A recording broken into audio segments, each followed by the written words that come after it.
उत्तराखंड में भर्ती घोटाले को लेकर चल रहे विवाद के बीच जांच समिति की रिपोर्ट के आधार पर विधानसभा अध्यक्ष ने बैकडोर से हुई सभी भर्तियों को निरस्त करने के आदेश जारी कर दिए हैं।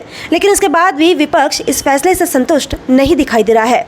विपक्ष का साफ तौर पर कहना है कि विधानसभा अध्यक्ष का भर्तियों को निरस्त करने के फैसले का हम स्वागत करते हैं, लेकिन जिस तरीके से सरकार ने भर्ती घोटाले के सरगना मंत्री प्रेमचंद अग्रवाल को क्लीन चिट देकर मामले से किनारा काट लिया है, वो उत्तराखंड की भोली भाली जनता के साथ छलावा है।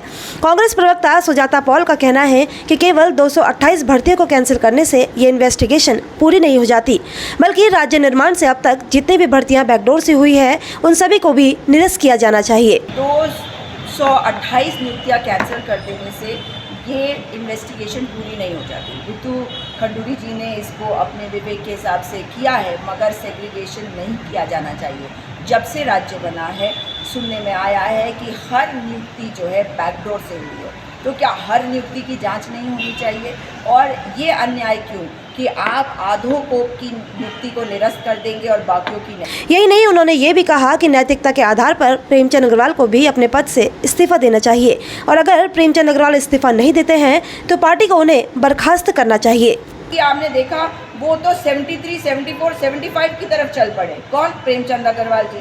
भाई 73 उन्होंने नियुक्तियां कर दी, फिर 74 ट्रांसफ़र कर दिया। अगर उन्हें रखा गया तो 75 तो पता नहीं क्या कर देंगे। इसलिए नैतिकता के आधार पे वो इस्तीफा नहीं देंगे तो उनको बर्खास्त करना चाहिए, क्योंकि उनकी वजह से ये नियुक्तियाँ हुई, उनके नियमों की वजह से ये नियुक्तियाँ हुई और अब इन्हें निरस्त किया जा रहा है। वहीं दूसरी तरफ भर्ती घोटाले से हुई इस अधूरी कार्रवाई से आप पार्टी भी तिलमिलाई हुई है।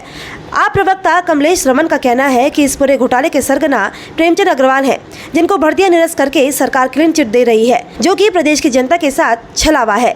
सरकार को चाहिए कि वो प्रेमचंद अग्रवाल को भी उनके पद से बर्खास्त करे। यदि ऐसा नहीं होता है तो आप पार्टी चुप नहीं रहेगी और जोर शोर के साथ इस पूरे मामले को जनता के बीच लेकर जाएगी। वो सफेद पोस्ट जो पूर्व में अध्यक्ष रहे या वर्तमान में अध्यक्ष रहे विधानसभा के, वो जेल कब जाएंगे? वो मंत्री जेल कब जाएंगे जिनके रिश्तेदारों को वो नियुक्तियां मिली? खाली नियुक्तियों को निरस्त करके इतिश्री कर लेना सरकार के ऊपर भ्रष्टाचार का पाप तो नहीं धुल सकता, वो पाप तो वहीं का वहीं बना है। तो ऐसे लोगों को अगर जेल नहीं डाला जाएगा तो ये भ्रष्टाचार दोबारा भी होगा। तो हमारा ऋतु खंडूरी जी से और धामी सरकार से एक निवेदन है कि कम से कम अपने विधानसभा अध्यक्ष को, चाहे पूर्व में चाहे वर्तमान में, उनको जेल में डालने का काम करें। बता दें कि विधानसभा में हुई बैकडोर भर्तियों की निष्पक्षता से जांच कराने के लिए विधानसभा अध्यक्ष ने जांच की जिम्मेदारी समिति को सौंपी थी, जिसके बाद समिति की रिपोर्ट के आधार पर विधानसभा अध्यक्ष ने 2016 में हुई 150 तदर्थ नियुक्तियां, 2020 में हुई 6 तदर्थ नियुक्तियां और 2021 में हुई 72 तदर्थ नियुक्तियों को तत्काल प्रभाव से निरस्त करने के लिए शासन को अनुमोदन भेजने का निर्णय लिया है। इसके अलावा जिन 32 पदों के लिए विधानसभा सचिवालय ने 20 मार्च को लिखित परीक्षा का आयोजन कराया था, उसके एजेंसी के चयन में हुई अनियमितताओं को देखते हुए उपनल से हुई 22 नियुक्तियों को भी रद्द करने का निर्णय विधानसभा अध्यक्ष ने लिया है।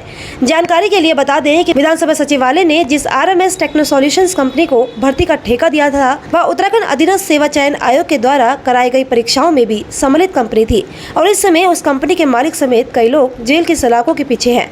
इसीलिए विधानसभा अध्यक्ष ने उन सभी भर्ती परीक्षा को भी रद्द कराने के निर्णय लिया है। यही नहीं, समिति द्वारा जांच रिपोर्ट में ये भी बताया गया कि विधानसभा सचिव ने एजेंसी को 59 लाख का भुगतान बिल देते ही कर दिया था, जिसमें ये भी खुलकर सामने आया है कि विधानसभा सचिव ने एजेंसी का चयन मानकों के अनुसार नहीं किया था।